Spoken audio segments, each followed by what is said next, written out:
Greetings, ladies and gentlemen. Welcome to another video. I can explain this. This is the brand new Doctor Strange cloak that you can pick up at World of Disney. I really do like this. The detail is absolutely incredible. It is a cloak, but with the way that it feels, it's a glorified blanket, really, when you think about it. The only thing I'm going to knock it on is that the straps that are kind of supposed to be around here, it can detach quite easily. So I actually have tape to kind of keep it together because I do want to talk in this video with this thing on, but I'm just hoping that this just doesn't come detached. But I really do like the level of detail it comes with, and I feel like I'm a sorcerer with this thing. So no matter how ridiculous I look, I don't care. Welcome back to another video, and I think it's time that we discuss Doctor Strange in the Multiverse of Madness spoilers. Yes, the film has been out for some time, so now it's time to sit back, relax, and talk about some spoilers. So if you have not seen the movie yet, I do have a spoiler-free first reaction video on the channel, but now that the film has been out for a couple days now, and people are posting spoilers, the spoilers are everywhere if you haven't seen it, so please be careful because there are some really big spoilers in this movie. But for this video now, we are going to talk about not necessarily everything, usually, because I think I've really only done one spoiler video. I think that was for Spider-Man. I'm not basically going to do a play-by-play of the entire movie. I'm essentially just going to talk about things that can be spoilers, but they're standout things in my mind with this movie. Really quickly, just, kind of reiterating what I thought about the movie. I love this movie. Multiverse of Madness was a unique and different Marvel movie. I loved what Sam Raimi did. I've only seen the original Spider-Man trilogy that was directed by Sam Raimi, so I haven't really seen any of the other Sam Raimi movies that he's known for, but I do know about a couple of things. When I heard that he was going to direct this, I was definitely intrigued. I did love what Scott Derrickson, I think that's the first Doctor Strange director's name. I love what he did in the first movie, and I am sorry that it didn't work out with him in Marvel when they were trying to tell two different movies. But who knows? Maybe he'll end up coming back to direct the third. Or honestly, I'm really sorry, Scott, but I just love what Sam did with this movie, so I am hoping he comes back. But you're still great. But yes, I gave the film an A+. It was really, really good. And now I want to talk about the things that really stood out to me with this movie. I'm just going to go right in and say, kicking off this spoiler video, Elizabeth Olsen deserves an Oscar for this movie. Benedict, do not get me wrong, you were absolutely great as Doctor Strange. I love you as this character, but I can't deny it, and I know a lot of people are saying this too. Elizabeth Olsen, the Scarlet Witch, she was just absolutely incredible, especially for those who have watched WandaVision, but also who have seen her character when she was first shown to us in the post-credit scene of The Winter Soldier, and to see how her character transitions through the MCU. It's very tragic, but as a story, though, it was just really great. And that's something I definitely loved what Multiverse of Madness did, is that this is a Doctor Strange sequel, but it is also a sequel to WandaVision, which was a really great show. I did enjoy WandaVision. As the first MCU show, it was absolutely great. Man, I really do hate how this isn't... I really hate it. See, it just feels weird with the strap thing. I'm getting distracted, but I'm still keeping this on because I feel like I'm actually a sorcerer, and I keep moving my hands around like this. But Elizabeth Olsen, she stole the show. I'm not going to lie. She was absolutely great. There were scenes that were flat out cool, scenes that were really heartbreaking, especially that scene at the end, which I will talk about in a second, and also terrifying. And that's something that, see, I'm not a big horror genre fan. There are some horror movies that I will go and see that maybe I will like, but I'm not a horror fan. But the element of horror in some movies can make or break a movie. Doctor Strange in the Multiverse of Madness, this is a horror movie. It is also a superhero movie. It's an action movie, not so much a comedy, but this is more so a horror movie than anything else. I know there's a lot of argument going on with like, oh, but it's really just horror elements. Like, nah, when you look at it, really, this is a horror movie. And all the things that Sam did with those little sprinkles, that just takes up most of the movie. And honestly, that is what I was looking for in this movie. When I heard that they were going to make, the first ever horror / scary Marvel movie, I was automatically hooked because it was going to be something different. But also, just the idea of them making a Marvel movie that is a horror movie. And there was one time I did jump in the theater. I actually jumped out of my seat. And it was this freaking scene when the blast doors come down and the water's slowing down and the Christine variant, America Chavez, and Doctor Strange are looking at the water. And then the freaking, yep, I knew that was going to come undone. The freaking Scarlet Witch just comes right around the corner in this dark grudge makeup with all the Ultron oil all over her face.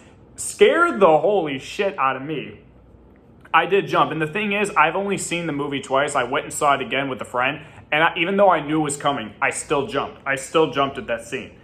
So again, the movie made me jump out of my seat. I love it. That's what I wanted the movie to do. But the most heartbreaking scene is when, America Chavez opens up the portal. Scarlet Witch is choking her.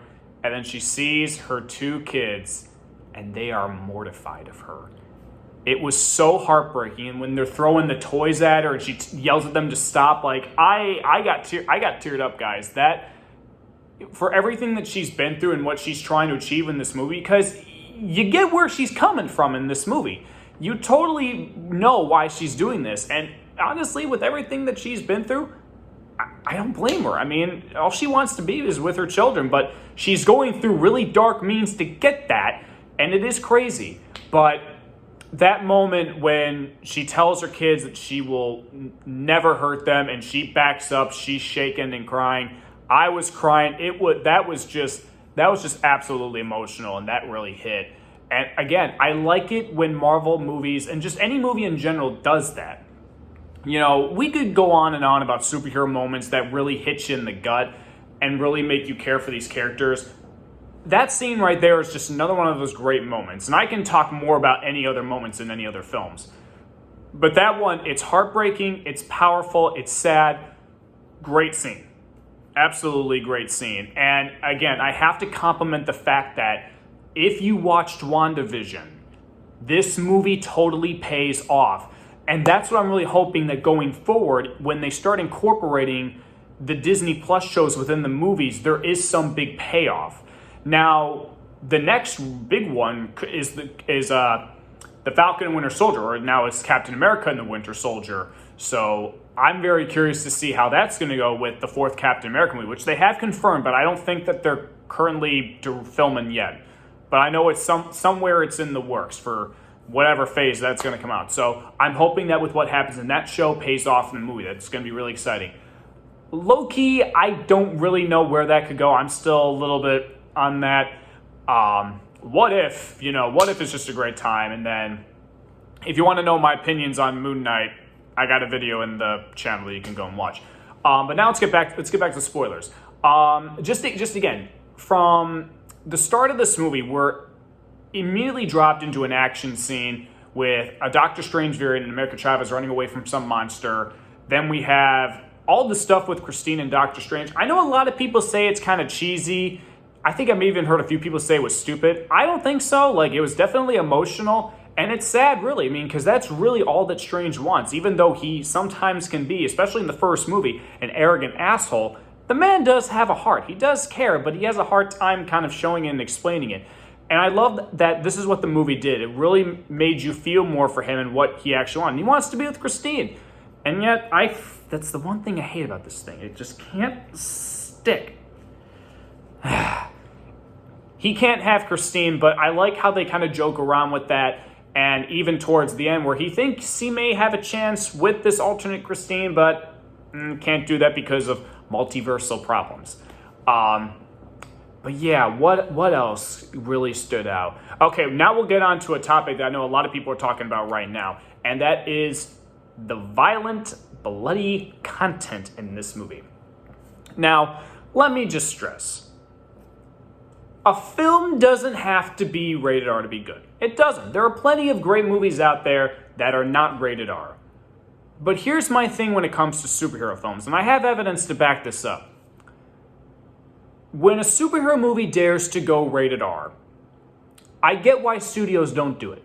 Because they can't bring kids into the theater, it's going to be too violent, there's a lot of dark stuff that they can show, and they think that they're not going to make money. Here's another reason why it can make money. And here are the examples to go along with that. Deadpool, Logan, Batman v Superman, Dawn of Justice, Ultimate Edition, which was rated R.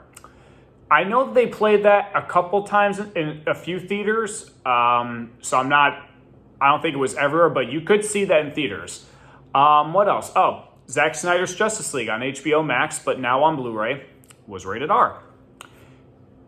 All of those films, even though Zack Snyder's Justice League didn't entirely premiere in theaters, the HBO numbers for that were released, and they were through the roof. You can have an R-rated superhero movie and have it be successful as long as you're telling a good story and you're treating the characters with respect and everything all works out like that. And I really feel like there are some superhero comic book movies that could really benefit from an R rating. Other examples for that? Venom. I haven't even seen it, but I've heard all the reviews. Morbius. I'm going to probably see it at some point, but studios never hesitate to be rated R, but I understand why with Marvel Studios, even though they've got Deadpool and the X-Men now, I can see why, because this is connected to the MCU. Kids do watch this, I get it. But for them stretching the PG-13 rating with this movie with all its violence, especially the damn body count of this movie. I told my older brother, when I first finished seeing the movie for the first time, I told him that this movie was going to be brutal, and it was. Everything that, especially, it's all from Wanda. Like, again, the body count is high in this movie. There's a lot of blood. Probably the most blood I've ever seen in an MCU movie. And I know that a lot of people are having the discussion of, could this film be rated R? In my opinion, it could have been rated R. Would it, still be a success? I definitely think so. But, again, I get why they have to make it PG-13, but never hesitate to go R, guys. There's nothing wrong with that, and it'll bring you the money. I can promise you that. Just make sure you're telling a good story and treating your characters right. Examples: Deadpool, Deadpool 2, Logan, Batman v Superman, Zack Snyder's freaking Justice League. There you go. Now let's talk about the next couple big spoilers. The Illuminati. Full disclosure, I know absolutely nothing about the Illuminati. I only know very little, and I think it's just the bare bones of what the Illuminati does. And all of those cameos were absolutely great. Seeing Patrick Stewart as Charles Xavier again brought a smile to my face. Even though I wasn't a fan of the Inhuman show, seeing Anson Mount come back as Black Bolt, that was a good surprise. I didn't expect that. John Krasinski as Mr. Fantastic, that was incredible. It's a shame, though, that, this movie with its cameos isn't treated like Spider-Man No Way Home, where they have considerable amount of screen time. This is the exact opposite, where they are strictly cameos. They have maybe a few extra seconds to shine, but then it's just destroyed by Wanda. But then again, though, it's something different, and you know what? For what we got of those cameos, I was still satisfied, but, I'm still very happy that in Spider-Man, though, we got to see Tobey and Andrew for a good chunk of time. But for this one, this movie really did need to focus on just Doctor Strange and Wanda, and also America Chavez, who, again, did an absolutely great job. I love America Chavez. She is funny. She is great. I can't wait to see more of her in the MCU, especially Wong. Wong, if anything happened to Wong in this movie, I was going to complain something fierce. I love Wong. Wong is the best. If Wong dies, I'm going to riot. But yeah, all the action scenes were great. I forgot Captain Marvel, yes, was cool. Captain Carter, that was something great. I love Haley Atwell, and I love how she keeps coming back to the MCU. It's just so great. She gets chopped in half by her own shield, and that was a bloody mess. But yes, all those cameos were absolutely great. Brought a smile to my face. And again, I love how this is kind of like the MCU telling us, yes, we now have X-Men and the Fantastic Four. So expect those in the future, which I am very excited to see those. I am not ashamed, but I am disappointed that John Watts is going to be directing the Fantastic Four movie more, but knowing Marvel, I'm sure they'll find a good director, as long as they get a good cast and it's an actual good Fantastic Four movie. So then we get to the ending, the evil Doctor Strange versus the good Doctor Strange in that whole musical battle. That was pretty cool, very clever. The final fight with Zombie Strange and Wanda was an absolute delight. Freaky as shit, but really cool. Very, very cool. I love that. And then we cut to the ending of the movie. Wanda sacrifices herself. Some people think she's dead. Some people don't think she's dead. Yada, yada, yada. Strange is back in Comertage with Wong and America Chavez. She can control her power to some extent now. And she is training to become a sorcerer. And as Doctor Strange fixes the watch that was given to him by Christine, he gets a third eye and thus ends the movie. And then we get a post-credit scene where Charlize Theron's character is taking him to the dark dimension because Strange caused some paradox problem with the multiverse, and now he's got to go pay for that. So that's where this movie ultimately leads off. Then there's an end credit scene with Bruce Campbell, which was very funny. And that ends the Multiverse of Madness. Those are really the biggest spoilers from this movie. I know there's a lot more I can tell, but those are just ones that really stuck with me. But my opinion still stays the same after seeing this 2 times, and that this is a really great Marvel movie. The fact that it does something different, it does feel like a Sam Raimi film, but with how it handles its action, its story, and its characters, and it's remarkably well paced. That's something I did want to compliment that I never really said in my spoiler-free video, is that this movie is only 2 hours and like 8 minutes, I think. I was a little bit worried about that, considering that Spider-Man was like 2.5 hours, so they got to do much more at that time. So when this movie was a little bit over 2 hours, I was a little scared because I was afraid that they weren't going to be able to show too much, or things were going to get cut. This movie was very well paced. It actually felt like it was 2.5 hours. There was never a dull moment in this movie. It was fast-paced, really great setup and story from beginning to end, and it did give me the feeling that it was much longer than 2 hours and 8 minutes. So I loved it that it did that. And other than that, yeah, still deserves an A grading. If you guys have not seen Doctor Strange yet, but you wanted to know spoilers, there you go. Still go and see it again if you have a different reaction to it, but this is definitely up there with the other Marvel movies, such as The Winter Soldier, Civil War, Infinity War, Endgame, all those big juggernauts. This movie definitely stands in with that list. And this movie was just a great way to kick off summer. We got a lot more great movies coming as well, especially for the MCU. In about 2 months, we're going to have Thor, Love and Thunder, which I can't wait to see. But in terms of the next big movie theater experience, we got Jurassic World Dominion, guys, and I cannot wait for that. I've already got my ticket for that because I am super excited to see that. And I don't care how many people diss that franchise. I don't care because I love it.